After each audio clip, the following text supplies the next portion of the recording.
you keep running.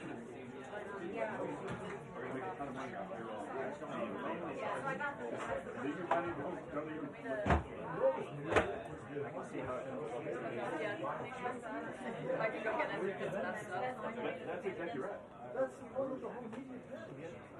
Trayvon is in the Black Monday, so people sell off. Yeah, so I believe that to be true. But anyway, Here's something we should prepare. It means a lot. I know. Right now, I'm not.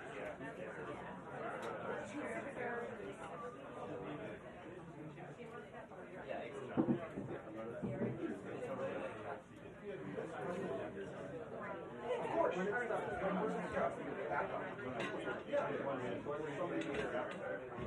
I will absolutely get it.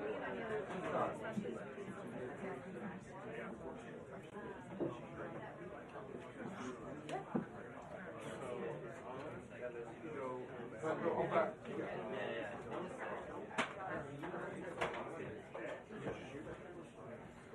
No pads. I'm just here testing. Yeah. Okay. Any questions or you want to Make sure he has this. I will absolutely not do it.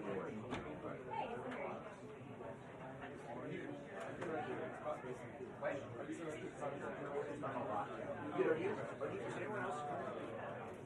I'm going to stand right here.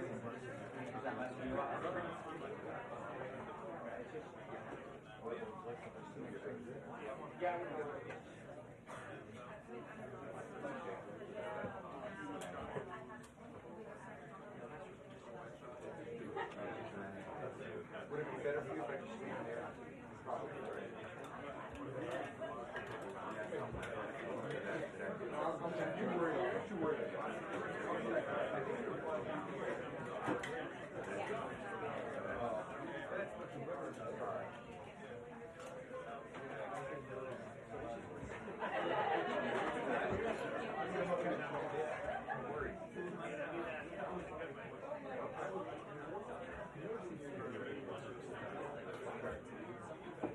Scouts, you can move my stool.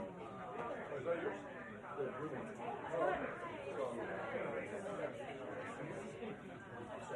That's your thing right there.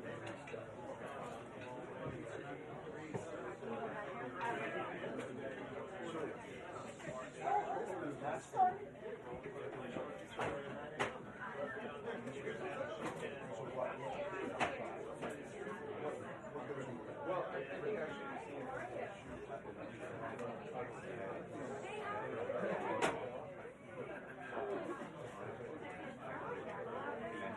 sometimes these guys will put something else with it. give me a stand.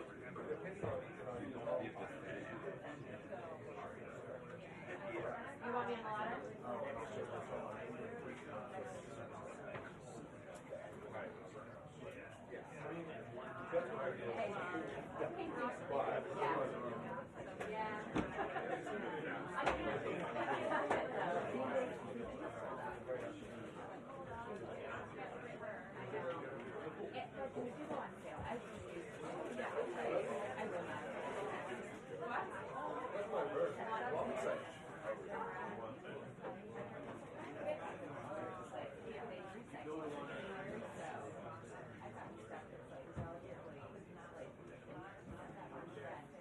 We're sleeping like that outside.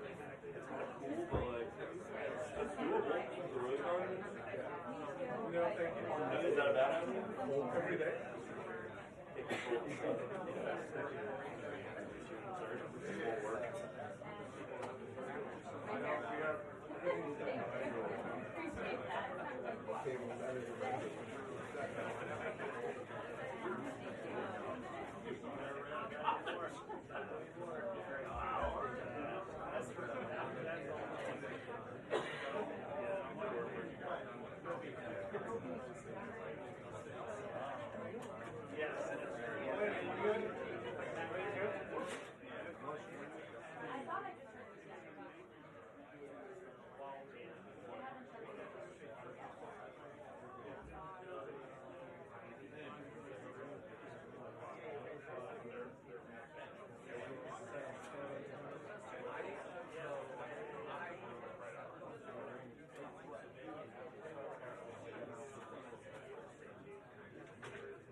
good about 5 minutes. Yeah, I just tested.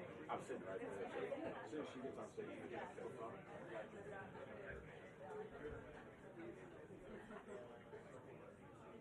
Are you going to give a call?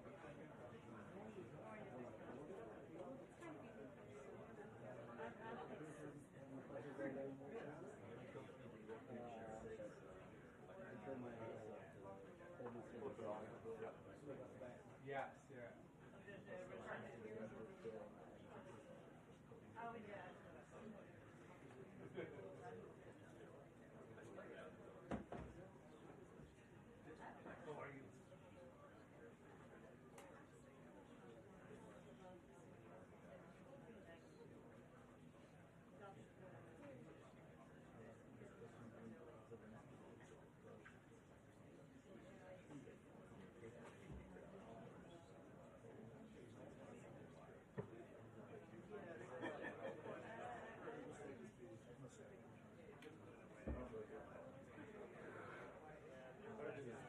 Alex is back.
And that those tariffs will be collected beginning tomorrow. Now, the market did begin to rally on that positive news that some major trading partners, South Korea and Japan, were coming to the table offering a deal with the president. But we also have been hearing some cautioning from the Treasury Secretary that these negotiations are going to be happening individually with countries. The president's involved himself, and they could be ongoing through April, May, and even potentially into June. You also have the NEC director, Kevin Hassett, saying things I think that last quote there from his name on the dotted line. He wants to make sure that the deal even right for the president having for America. So we're watching the market respond here, and also watching the reaction on Capitol Hill with Tucker, the director of panic as the president branded them yesterday. Republican pressing the administration on what timeline they can expect to get done. You have Tom Tillis even asking to throat he couldn't choke, even though they're having them walking out. We also have other news on other fronts, including Iran, and that's set to begin this weekend. Israel saying that they would accept an agreement that included exploding Iran's nuclear facilities, and maybe some news there as well. Plans for how and they also could try to find an budget alternative would the president perhaps think about holding off on implementation about that. by So having again, hearings today, today, that does not seem to be the plan. And look, when I have these conversations with White House officials, Trump administration officials, about some of the behind the scenes on this, they say they really want these different world leaders to bring good plans to the table. Only then will the president make deals. And so I think we have to see really what those could yield, but many of them saying it won't happen immediately necessarily because he's going to be working them out in these different conversations with different leaders. Boris, Brianna?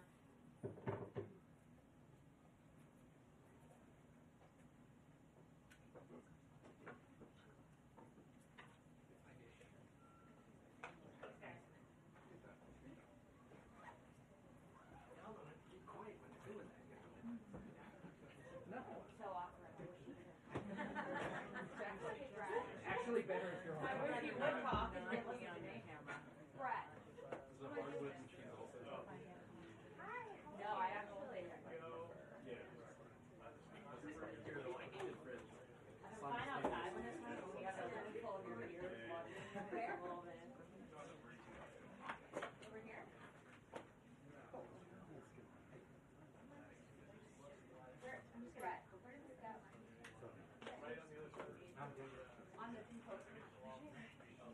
Here?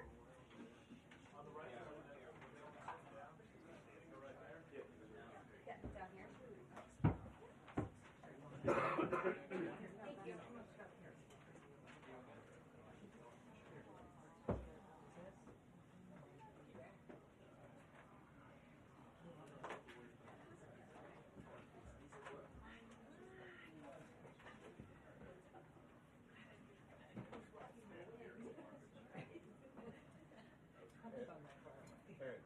1098765432123445.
Until the briefing. 2 minutes until the briefing.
You guys ready? Great. Good afternoon, everybody. How are we? Good to see you all. I have a few announcements off the top today. On April 14th, President Trump will welcome President Bukele of El Salvador for an official working visit here at the White House.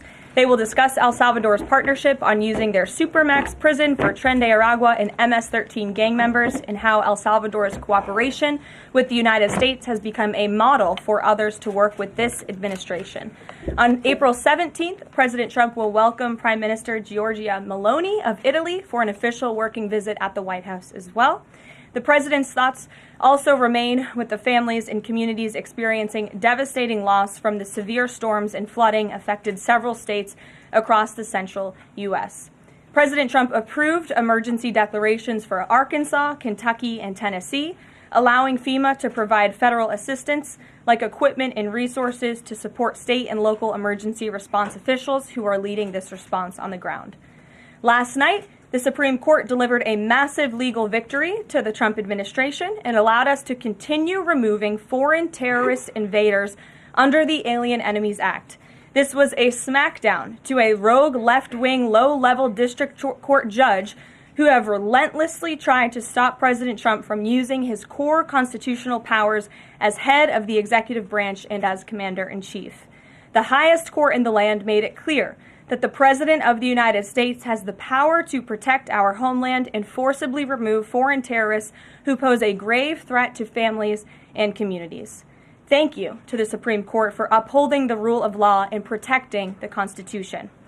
Our message to the monster Tren de Aragua and MS-13 terrorists still hiding illegally inside our country is clear. Deport yourself now, or you will be locked up and sent back to your home country. On another matter, the historic Liberation Day announcement last week by President Trump made it very clear that the era of American economic surrender is over. President Trump is no longer going to allow American workers and companies to be ripped off at the hands of foolish trade practices that shipped away millions of high-paying jobs and hollowed out communities across the country. It's America first, all the way. And despite fear-mongering by the media, the world is clearly responding to President Trump's approach. Just yesterday, President Trump held a bilateral meeting with Israeli Prime Minister Benjamin Netanyahu here at the White House. The Prime Minister pledged to immediately eliminate America's trade deficit with Israel and remove their trade barriers.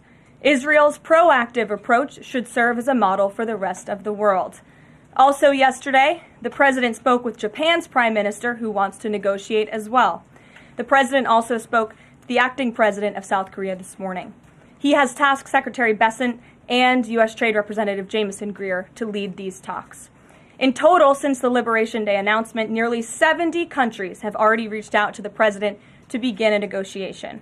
Countries are falling over themselves to reform their unfair trade practices and free open their markets to our country. Why? Because these countries greatly respect President Trump in the sheer power of the American market. These countries realize they've gotten filthy rich over the past few decades by imposing substantial tariffs on American-made products and ridiculous non-monetary barriers to block out American industry. The jig is up. Past American presidents sat by and let this happen, but President Trump stood up for our country, and he is saying no more. The president's message has been simple and consistent from the beginning. To countries around the world, bring us your best offers, and he will listen. Deals will only be made if they benefit American workers and address our nation's crippling trade deficits. America does not need other countries as much as other countries need us, and President Trump knows this. He's going to use the leverage of our markets and our country to the advantage of the people he was sworn in to represent. On the other hand, countries like China, who have chosen to retaliate and try to double down on their mistreatment of American workers, are making a mistake. President Trump has a spine of steel, and he will not break, and America will not break under his leadership. He is guided by a firm belief that America must be able to produce essential goods for our own people and export them to the rest of the world. A strong America cannot be solely dependent on foreign countries for our food, medicines, and critical minerals. And America must always maintain a robust defense supply chain. Reprioritizing and strengthening our manufacturing industry are essential national and economic security issues of the utmost importance to President Trump. By focusing on supercharging the onshoring of American manufacturing, the president is already delivering on his promise to usher in an economic golden age for our country. Just look at Friday's jobs report, which smashed expectations for the second straight month. The American economy added 228,000 jobs, nearly 100,000 more jobs than economists predicted, and the fourth highest month for private payroll growth in the past 2 years. There was also a sharp increase in transportation, construction, and warehousing employment. And in just 11 weeks, President Trump has secured more than $1.5 trillion in private sector investment. This is $500 billion more than Joe Biden secured in his entire term. This record-breaking private sector investment will create roughly 350,000 American jobs and counting. If you add up all of the investment pledges from foreign governments, President Trump has secured an incredible $5 trillion in total investments already. In the months ahead, President Trump's pro-growth economic agenda will be fully realized. The largest deregulatory effort in American history is underway. Unnecessary, burdensome, costly red tape is being eliminated by this entire federal government every day, driving down costs and massively boosting small businesses. So far, President Trump's deregulation effort has already saved Americans more than $180 billion, equivalent to $2,100 per family of four. The president's drill baby drill energy agenda, which he will discuss later this evening in the East Room, is capitalizing on the abundance of natural resources under our feet to generate more affordable electricity, cheap gas, and quality new jobs. All of this will combine to end the Biden-imposed cost of living crisis that's absolutely crushed American families. Under President Trump, the American energy industry will lead the globe over the next century, delivering lower prices and significantly strengthening our country's economic position. At the president's direction, Republicans in Congress are working quickly to pass one big, beautiful bill, which will also include the largest tax cut in American history. As President Trump has said, the House must pass this budget resolution quickly. Here in our new media seat today, we have Jasmine Wright, the White House reporter for Notice. Notice is a nonprofit and nonpartisan news site which launched in early 2024. They've gained millions of readers across the country since. The newsroom's goal is both to inform readers and train the next generation of politics and policy journalists. They also partner with state newsrooms and to give local communities more knowledge of what their representatives are doing in Washington, D.C. With that, please kick us off, Jasmine. Thanks so much, Karoline. A couple questions for you. The first one being, can you explain the White House's evolution from this is not a negotiation on tariffs to countries should pitch us and start negotiations on tariffs? Sure. As the president said yesterday, Jasmine, both things can be true at the same time. And it is a non-negotiable position that the United States has faced a national security and economic crisis because of the unfair trade practices by countries around the world. As for the president, I have maintained this position. The entire administration has always said that President Trump is willing to pick up the phone and talk.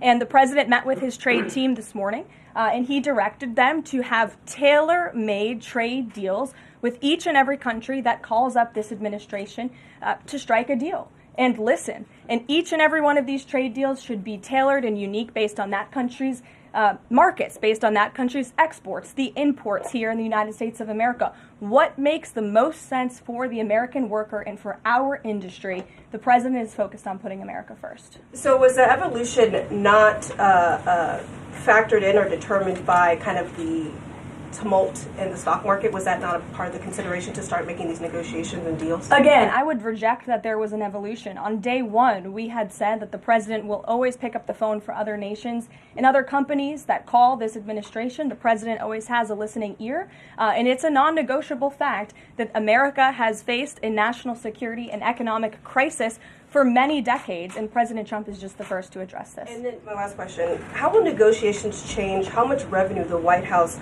is planning to make from the tariffs? Well, that has yet to be seen, but as the president said, the reciprocal tariffs, which will continue to go in effect as these deals are negotiated and ongoing, will generate trillions of dollars in revenue to the United States. And this is twofold. The president wants to onshore jobs here to the United States of America. He wants to boost our manufacturing industry. He also wants to tackle these crippling deficits with almost every single country around the world. Jackie. Thanks, Caroline. The Treasury Secretary, Scott Bessent, warned that some of these negotiations might take up to months, that we could be doing this through April, May, and into June. And then you had Kevin Hassett say it's going to take a lot for the president to put his signature on the line because he wants to make sure there's a good deal for America. Is the president operating on any sort of a timeline or deadline where he wants this completed by? Well, we always move at Trump speed here at the White House, which is incredibly fast. I know you all know that from covering this White House day to day. The president likes to get things done, but he's very much focused on ensuring that these deals are good for the American worker, they are good for American manufacturing, and again, that they tackle these crippling deficits with these countries. All options are on the table for each country, but again, these are going to be tailor-made deals. They are not going to be off-the-rack deals, as the president has called it, and he has directed his entire trade team to be part of this effort. So that includes Secretary Bessent and our National Economic Director, Kevin Hassett. It also includes Secretary Lutnick, Peter Navarro, the entire trade team, Jamison Greer, who was on the Hill today. Everybody who was involved in this incredible, fair, reciprocal trade agenda will continue to be involved in negotiating these deals. And then yesterday, Goldman Sachs put out a research note.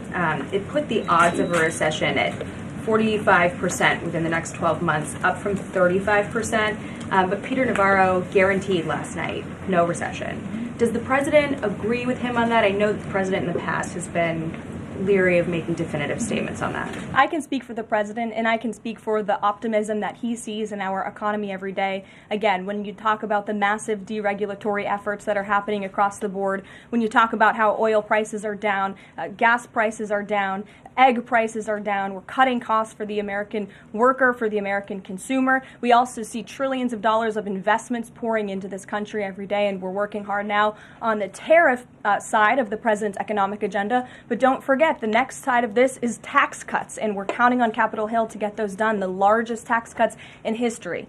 Does that mean that without those tax cuts coming through, that the likelihood of a recession is greater? No, that's not what I said. I'm just saying be mindful of the whole of government economic approach that this administration is taking every day. Sure. Go ahead.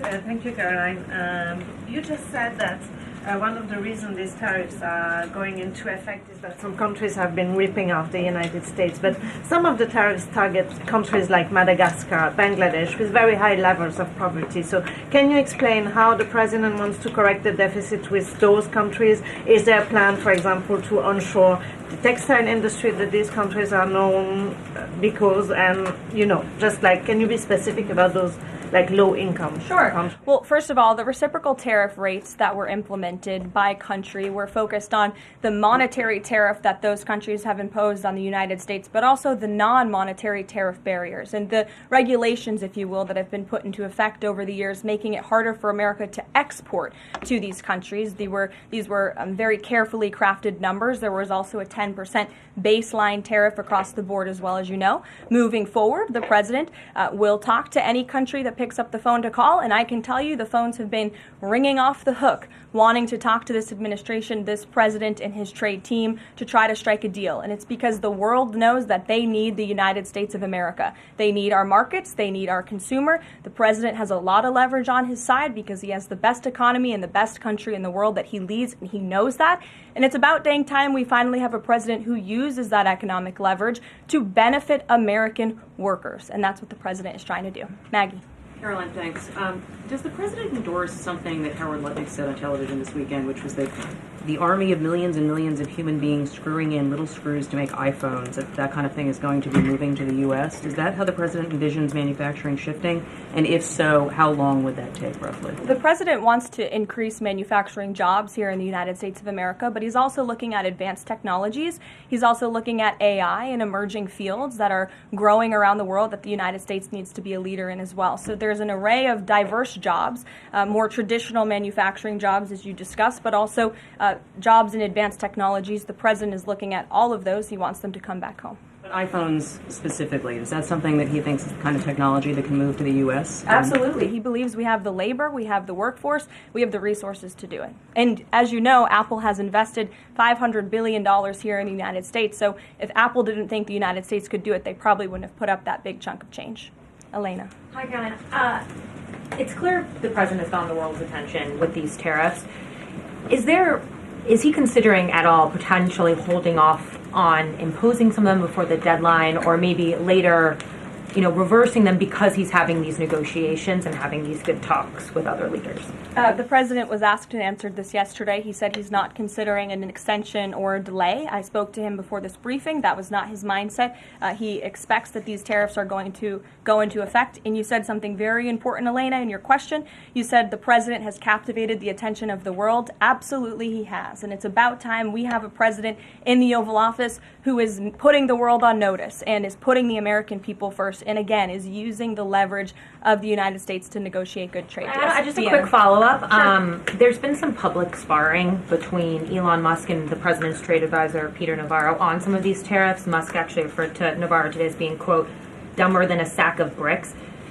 Are you at all, or is the administration, the president, all concerned that this is maybe impacting the public's understanding of these tariffs? It might be messing with the message on it? No, look, these are obviously two individuals who have very different views on trade and on tariffs. Boys will be boys, and we will let their public sparring continue. And you guys should all be very grateful that we have the most transparent administration in history. And I think it also speaks to the president's willingness to hear from all sides, that he has people at the highest levels of this government in this White House who have very diverse opinions on very diverse issues, but the president takes all opinions in mind, and then he makes the best decision based on the best interests of the American public. Deanna. Thanks, Caroline. On Truth Social today, Trump was talking about one-stop shopping talks with foreign leaders, bringing leaders to the U.S., to Washington, and talking to them about tariffs, but also other topics. So is that part of his strategy to bring the leaders to Washington and trying to get deals, outside of tariffs on foreign policy issues as well? I think the president, again, is going to have a custom, tailor-made approach to each and every country. And if that means discussions of foreign aid, of our military presence in these countries, how those troops are paid for, come to the table, that could be part of the negotiation in these economic negotiations. But it's the president's economic team who will be leading these. These are tariff and trade negotiations. And yes, they will be one-stop shopping for each and every country. They will be, as the president said again, tailor-made, not off the rack, to each and every country based on America's needs. Can you confirm? How are you? Thank you so much, Carol from Lindell TV. So President Trump has designated Tren de Aragua as a foreign terrorist organization and deported its members while also moving to restrict Venezuela's oil exports. Is the administration preparing additional military or economic actions against Venezuela and the Maduro regime? And my second question is about Supreme Court Justice Amy Coney Barrett. Is the administration have a comment on her decision to go with the liberals and go actually with the Tren de Araguas? This is the same justice that actually sided against January 6th hostages last year. So is the administration have a comment? Are they disappointed in Supreme Court Justice Amy Coney Barrett? To your first question, I don't have any actions to read out in terms of Venezuela. The president has imposed secondary tariffs on the Maduro regime and on Venezuela in the form of oil, which is obviously going to have a crippling effect on the Maduro regime, and that's the intended effect of this administration. As for the justice you mentioned, as for the Supreme Court, we've made our feelings very clear. We believe this was a massive victory. Certainly, we wish this was a 9-0 decision because we firmly believe that the president was well within his constitutional authority, and the Supreme Court made that very clear last night, and they put Judge Boasberg in his place. We called on the Supreme Court to rein in these judges who are acting as judicial activists, not real arbiters of the truth and the law, and that's exactly what we saw the Supreme Court do yesterday. Christian. Thanks, Caroline. Now that the president's reciprocal tariffs are here, going into effect tomorrow, what's the status of the ERS? When will they actually start collecting revenue? And will that be nested under CBP or somewhere else entirely? It's something Secretary Lutnick has taken up, so I defer you to the Department of Commerce, but it's something that he and the president believe quite strongly in, and it's a promise that they intend to keep to the American people. Real quickly, can you explain why the president opted to send Secretary Hegseth to the dignified transfer last week instead of attending himself? Sure. The Secretary Hegseth was there to represent the administration. The president has expressed his condolences to these families, as have I from this podium. Shelby. Thank you. The president's trade representative this morning told senators that the president does not intend on carving out exemptions for products and companies when it comes to tariffs. But would the administration consider changing that stance should bankruptcies begin among U.S. companies who are dependent on China trade? I won't get ahead of the president on any exemptions or his decision on that. I will leave that to him. But again, we're looking at this country by country and based on the needs of the American people and the American workforce. And one more, can you walk us through how this specific tariff plan was decided on and which advisor came up with it? The reciprocal tariff plan? Yes. It was a plan that was discussed by the president's entire trade team over the course of many, many meetings, and the president ultimately decided on which way to go. A few proposals were given to the president. There was debate and discussion, and the president made his decision. And as you've seen very publicly, the entire trade team is on board with this plan and the negotiations that will ensue because of it. Sure. Caroline, on Iran, and given what's going to be happening on Saturday, what exactly is the current administration doing to stop Iran's funding of terrorist aggression worldwide that the previous administration wasn't doing? Well, first of all, when it comes to Saturday, I won't get ahead of the president. He has said there will be direct talks with Iran on Saturday. I won't further any details from this podium for obvious reasons, security reasons.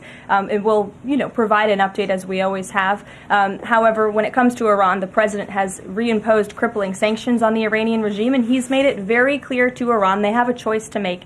You can strike a deal with the president, you can negotiate, or there will be hell to pay. And as the president said yesterday, if they don't choose to move forward with diplomacy and a deal, which is the direction we do see them headed in, there will be grave consequences to pay. The back row. Thank you, Caroline. On the president's threat yesterday on social media to increase tariffs against China by an additional 50% in response to their retaliation, has he signed anything in terms of an executive order, any documentation around that? Will that additional 50% go into effect tomorrow? They will be going into effect at 12:01 a.m. tonight, so effectively tomorrow, yes. Work on that today? Of course, as always. To the gentleman in front of you, because that's who I originally called on. Go ahead. Over the weekend, President Trump said that he would be willing to have U.S. citizens deported to El Salvador with the cooperation of President Bukele. How would that work legally, and how many people would potentially be available for that operation? So the president has discussed this idea quite a few times publicly. He's also discussed it privately.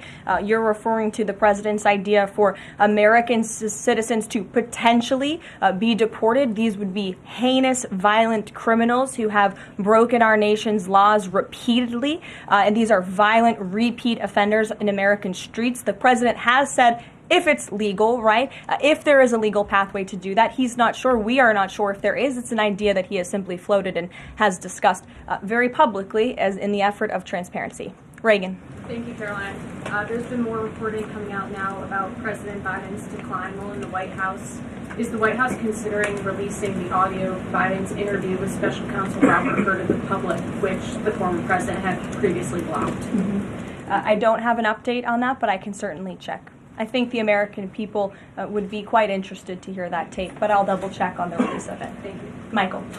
Thank you, Caroline. On Saturday, during meetings with Iran, President Trump says high-level officials will be meeting directly with Iranian officials. We're hearing some pushback from Iran now saying those talks will be indirect. Can you clarify? They will be direct talks on Saturday, and I won't get ahead of the president on any further details. Jennifer. Yeah, two things. On the Israel tariffs, can you give us an update on the discussion on relaxing those tariffs? And then I had another question about the Doge team after that. That discussion is ongoing. I don't have any definitive details to iron out for you here. And then the president on Thursday told us that there was an incredible discovery that the Doge team had made. He called it horrible and incredible. Can you reveal that yet? Give us details on what it was about? There has been a discovery. I hate to leave you hanging on a cliff, but I don't want to get ahead of the president on that. But I can confirm there has been a discovery. It's just not quite yet ready for release. Sure. Go ahead. Caroline, thank you. I was calling on the young lady behind you, but I'll come to you after, Ed. All right. Not discriminating here. The president is meeting today with House Republicans. Can you say who is in that meeting and his message to Republicans that are skeptical of the Senate-passed budget framework? Sure. The president will be meeting with Republican lawmakers today here at the White House to talk to them about the framework that the Senate passed. The president was very quick to put out a statement about his support for the reconciliation package that the Senate passed, and he is counting on House Republicans to pass it.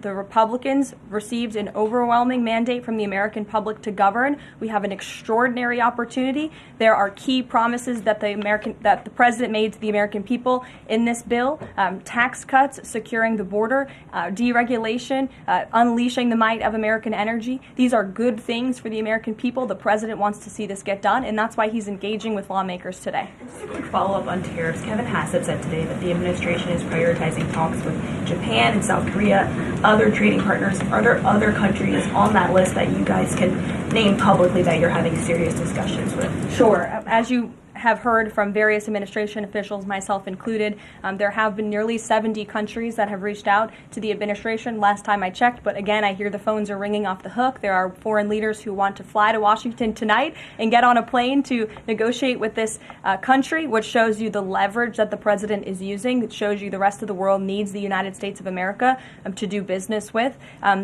Israel, obviously, yesterday you heard a public statement from Prime Minister Netanyahu. The president has detailed his calls with the leaders of Japan, in South Korea.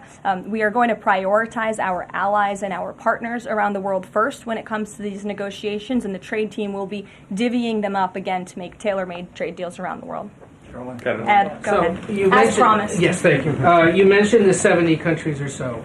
I'm curious, though, under what conditions at this point would President Trump talk to President Xi about tariffs? Look, I just spoke to the president about this, and he believes that China wants to make a deal with the United States. He believes China has to make a deal with the United States. It was a mistake for China to retaliate. The president, when America is punched, he punches back harder. That's why there will be 104% tariffs going into effect on China tonight at midnight. But the president believes that Xi and China want to make a deal. They just don't know how to get that started. And the president also wanted me to tell all of you that if China reaches out to make a deal, he'll be incredibly gracious, but he's going to do what's best for the American people. So China has to call first? The Chinese want to make a deal. They just don't know how to do it. But the president will be implementing these 104% tariffs on China tonight. Under what conditions might he consider lowering tariffs on China at this point? It would be imprudent of me to tell you those conditions here from the podium. Sure, Gabe. Thanks, Caroline.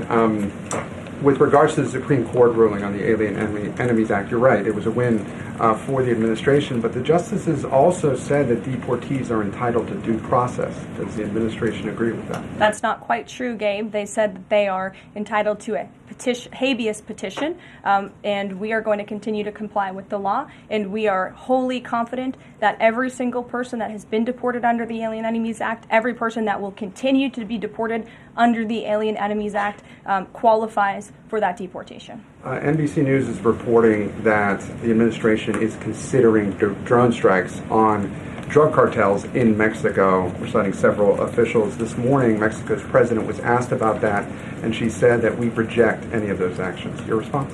I saw that reporting. I don't want to confirm it from this podium. I don't want to comment on it because I'm not sure, but I would defer you to the National Security Council. So you haven't confirmed the report, but with Mexico's president saying that she rejects any of that, what would your response be?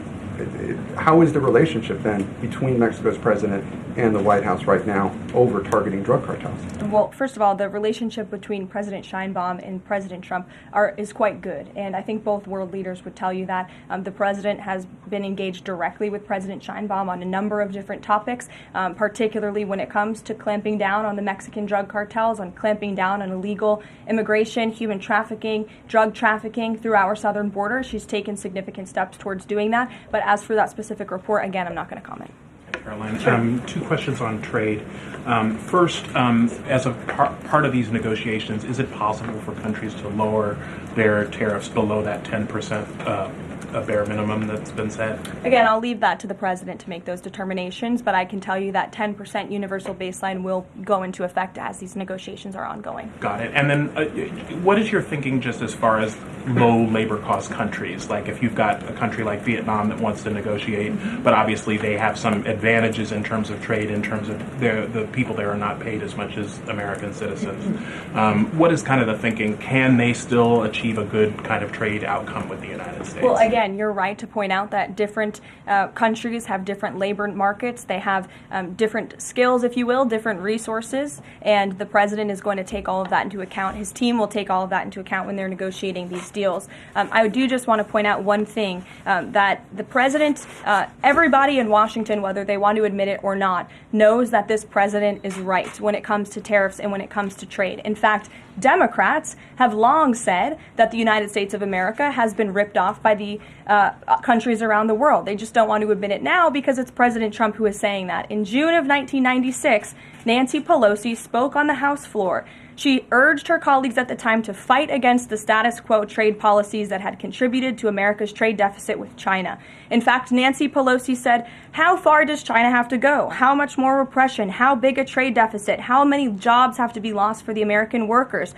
How much dangerous proliferation has to exist before members of this House of Representatives will say, 'I will not endorse the status quo'?" Those are the words of Nancy Pelosi in 1996. Well, President Trump is finally answering her call 27 years later. Nancy Pelosi can thank President Trump today for the 104% retaliatory tariff that will be going into effect on China. In 2007, Chuck Schumer spoke of our nation's crippling trade deficit, saying, "These are the kinds of records the American people don't want us to be breaking. The administration needs to move beyond words, take action now to reverse a trend that threatens our prospects for future economic growth." And Chuck Schumer said that in 2007. Finally, in 2025, President Trump is taking action. Recently defeated Democrat Sherrod Brown said on deficits in 2012 that our deficit then at China had reached an all-time high, and it was on pace to recede last year's record. The trade deficit had cost American workers millions of jobs at the time. These are the words of Democrats years ago. It is about time America finally has a president who is taking action to restore those millions of jobs back to the United States of America, to boost our manufacturing industry. He's doing what's right for the American people. It will take a lot of labor. It will take a lot of effort. That's exactly what the American people elected this president to do. He will be talking about our energy agenda at 3 o'clock today over in the East Room, as you all know. He will be signing a bill to unleash the might of our beautiful, clean coal industry in this country, which is a reliable energy source also for AI. There's a great story in Bloomberg today, actually, about the executive order that will be signed later. So we'll see you all there. I'll let the president speak more. We'll see you later. Thanks, guys. Thank you.